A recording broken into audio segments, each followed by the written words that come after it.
হর মহাদেব বলে আজকে নতুন একটা ভিডিও আমরা শুরু করতে চলেছি। এখন আমরা যাচ্ছি আজকে চড়কের হাজরা পুজো দেখতে, কারণ চড়ক আছে কালকে। চলো সবাই মিলে আজকে আমরা এখন যাবো হাজরা পুজো দেখতে নদীর পাড়ে। এখানেই হবে হচ্ছে এখন আজকের হাজরা পুজোটা। পৌঁছে গিয়ে দেখি ছোটো ছোটো বাচ্চারা খুবই এখানে আনন্দ করছে আজকে পুজো দেখার জন্য। ওরা খুবই উৎসাহিত আজকে পুজোটা দেখার জন্য। এখানটায় মাঝরাতে ভোরবেলায় আজকে একটা পুজো করা হবে। এখানে কালী ঠাকুরের শিব ঠাকুরের পুজো করা হবে। ভিডিওটা বানানোর সময় খুবই একটা দারুণ জিনিস চোখে পড়লো, যেটা আমাদেরও খুব ইচ্ছা ছিল ছোটোবেলায়, যদি এটা আমাদের কাছেও থাকতো। তোমরা দেখে নাও জিনিসটা। এই বাচ্চাটার এই পায়ের জুতোটা তোমরা কমেন্ট করে বলো তোমাদের কার কার এই জুতোটা পছন্দ ছিল ছোটোবেলায়। এখন ভাবছে কাজ ছোটোবেলায় ও এখন ছোটো হয়ে যেতে পারতো, তাহলে জুতোটা ও পড়তে পারতো আজকে। এর মধ্যে পুজো শুরু হতে চলেছে, সব চলে এসছে পুজোর জন্য। এই দেখো সবাই নাচানাচি করছে। এটা সব আজকে ঠাকুর সেজেছে এখানে। আজকে এটা পুজো হাজরা পুজোর জন্য এখানে আজকে ওরা সবাই মিলে এখন ঠাকুর বরণ করা হবে। এই ঠাকুর বরণ করা হচ্ছে, সবাই মিলে দেখো খুবই আনন্দ করছে আজকে সবাই। ইনি হলেন পুজোর প্রধান সন্ন্যাসী। ইনি দাউটার মধ্যে একটা মন্ত্র পড়ে নিচ্ছে, কিছু একটা করা হবে নিশ্চয়ই, তোমরা দেখতে থাকো। কিছুক্ষণের মধ্যেই শুরু হতে চলেছে পুজো আমাদের এখানে। সেই ধারালো দায়ের উপর দেখো, তোমরা দেখো সন্ন্যাসী নিজে দাঁড়িয়ে এখন খেলা দেখাচ্ছে। একজন সন্ন্যাসীর মন্ত্রের কতটা ক্ষমতা থাকলে দেখতে পারবেন যে সে এরকম আশ্চর্য কাজ করে দেখাতে পারে।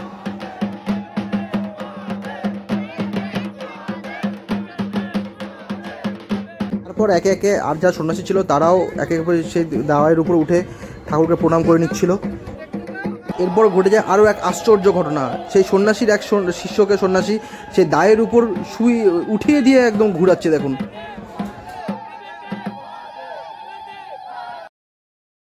সেই সন্ন্যাসীর যে শিষ্য ছিলেন তিনি একজনকে ডেকে শুইয়ে নিলেন মন্দিরের সামনে। তিনি তার মন্ত্রের এক আশ্চর্য ক্ষমতা দেখাতে চলেছেন। আপনারা সবাই সঙ্গে থাকুন, দেখুন মন্ত্রের কতটা পরিমাণ ক্ষমতা থাকলে একজন এরকম একটা কাজ করে দেখাতে পারে। ইনি এই তরমুজটা কেটে দেখাবেন এই ওনার পেটের উপরে, কিন্তু যিনি শুয়ে রয়েছেন তার বিন্দুমাত্র কোনো ক্ষতি হবে না। কিন্তু এই তরমুজটা পুরোপুরি দুভাগে বিভক্ত হয়ে যাবে। এরপর ইনি মহাদেবের নাম নিয়ে হর হর মহাদেব বলে ইনি এক কোপে 2 পিস করে দিলেন তরমুজটাকে। পর শুরু হয়ে যায় মেন হাজরা পুজো। টাকা ডেকে নেওয়া হচ্ছে সে সমস্ত সন্ন্যাসীদের যারা আজকে শ্মশানবাড়ি সেজেছে। তারা যাবে আজকে শ্মশানে কিছু জিনিস নিয়ে আসতে, যেটা আমাদের প্রয়োজন হচ্ছে পরের দিনের চড়কে। পর একে একে সব শ্মশানবাড়ি সবাই যারা সেজেছিল তারা চলে এসেছে।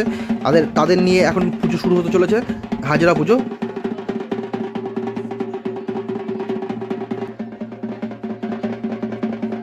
দেখতে সেই প্রধান সন্ন্যাসী এক কাপড়ের মধ্যে কিছু মন্ত্র বলে সেই কাপড়টি পরিয়ে দিচ্ছে সেই শ্মশানবাসীদের কোমরের মধ্যে।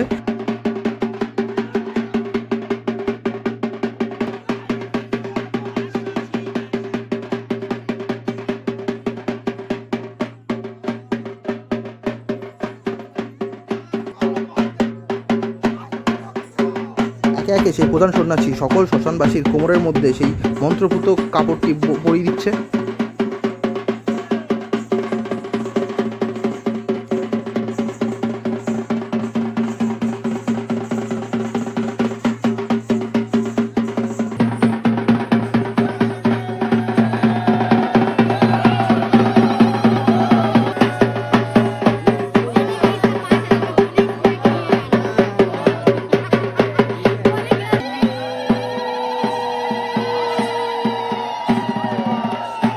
এরপর শুরু হয়ে শ্মশানবাসীতে সেই ভয়ঙ্কর তাণ্ডব আর তাণ্ডবের সেই নাচ।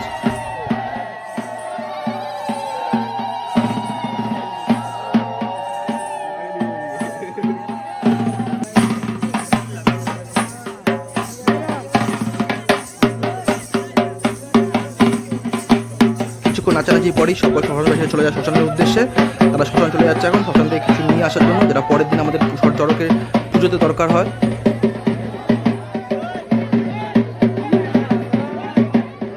দেখা শেষ করে আমি চলে আসি বাড়ি এসে এখন রাত 3টে। আমি এখন একটু গোপাল ভাড় দেখতে শুয়ে পড়বো। চলো গুড নাইট।